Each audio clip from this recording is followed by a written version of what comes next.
I remember while we were filming Jackass Forever, and you were just getting all of this insane footage left and right, and I'm thinking, oh my god, dude, like, Danger's kind of gone under the radar, like, in life, you know, and now, like, you're gonna be, like, so much more recognizable in the streets. Has that happened?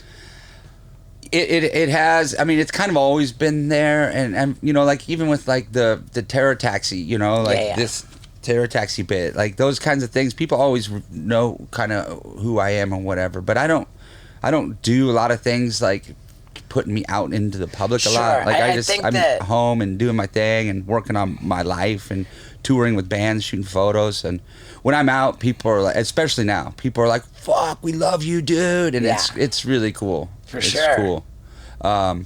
You know, I think there's obviously strike while the iron's hot opportunity when we put out a new film or new movie or something, but I have a 1-year-old, and I'm way more stoked on what I'm doing right now than anything. I don't regret or wish I was doing anything else. I'm raising a rad little baby, and we have a nice little family, and I'll get back to it. I really feel that you're, like, you know, of the Jackass guys, like, arguably the most well-adjusted, like, the most, like, real world, like, you know, you don't really identify as like a celebrity guy.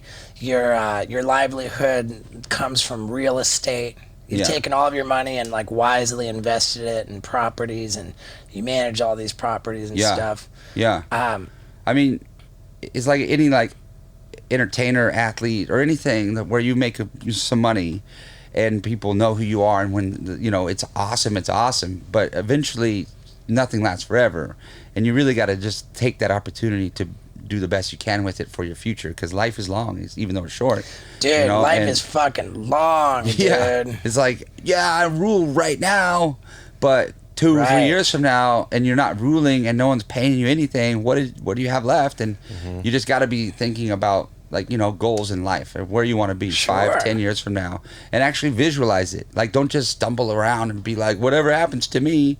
No, make things happen. Like, you got to work hard too. Like, you work your ass off, but you're doing it because you enjoy doing this. And I mean, I love it, and I think you just shared the best life advice. You know, you have to have a goal if you're going to accomplish a goal. Yeah. If you don't set a goal for yourself, then you're never going to do anything. Yeah. And goals do change, and you can allow your goals to change, and don't say that you didn't succeed because you didn't reach the goal that you had. Just be realistic. Like, you know, somebody could say, I want a Ferrari, and then you get a Toyota. But you know, your goal then is now you've got a Toyota, and you should be happy with that. So how many real estate properties are you said 9? No, I just acquired 2 more in the last 3 months, so I've 7. 7. Sold 1, bought 2.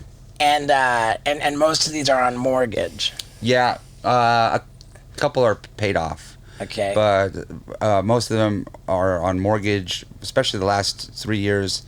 Even if they weren't on mortgage, I went and got loans for them because money was so cheap, you know, 2.5% or 3% rates. So everything's locked down, 30-year fixed. We'll see what happens. The market's probably like it did in '08, go down. But if you're not selling, then what's it worth? It's not worth any less than it was before. Right.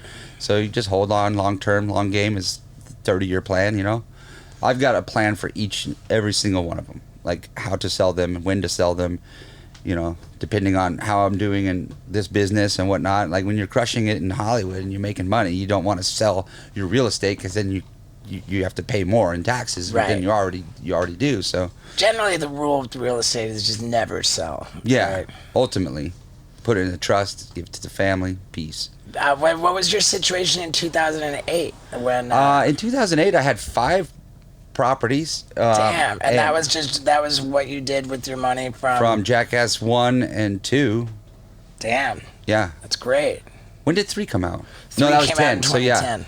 So so from 1 and 2, I had 5 properties. You can buy one and you can leverage off of that if you have good credit and whatever else. And but then the market tanked, and everyone was like freaking out. Like people were like offing themselves, and it was a very stressful time. But Scott fucking got his ass kicked. You sold? I pulled out the down payment on a credit card and then bought it in '06, and then a week later it dropped like 60 grand. I just let it go after 3 years. Yeah. I mean, at a certain point... Dude, Scott, for the first how many years we worked together, was like battling his way out of debt. 3 or 4 years. But so many people were. I mean, that's the thing is like, if it happens again, there's going to be another so many people. And but it's going to be gnarlier. I don't think it'll be gnarlier. I think it's going to be different. I think everything affects everything. So like if you have if oil prices go up, then food prices go up, then everything goes up, and inflation hits because we give away a bunch of free money and don't and then now people are used to not working and not doing anything and getting this money, and then the money's disappearing, but they're like, I still don't want to go back to work. And inflation's going up. So I think everything that you're describing indicates that it's going to be gnarlier when the shit hits the fan this next time. Well, it's a worldwide phenomenon on this one. The one before was based on bad credit, which was given to people that didn't have the right. Mortgages. Yeah, it was like stated income loans made it so that people could just buy a house. I bought a house with a 520 credit score and stated income, and you just probably said, on a credit card. The guy's like, do you have any credit lines? And I was like, no. He's like, can you go to like Men's Warehouse and buy some socks on credit, and then I can like get you a line? I'm like, yeah. I did that. He's like, cool, got you the loan. Yeah. 7% interest only. Yeah. Jesus. And you got any weed? He was like chewing in my ear on the phone. You want to buy a car too? I got a car for sale. Yeah, that was a different time. Yeah. You don't think it's going to be the same thing? Like, what do you think is going to crash first if it hasn't already? I think that because interest rates, auto loans, auto prices are up higher than they've ever been in the history of new cars. New cars because themselves. of supply chain, and inflation. Like everything's more contractors. If you hired a contractor that was $65 an hour 3 years ago, he's $125 now, and the materials that they're using, like the wood and metal and everything, that's tripled.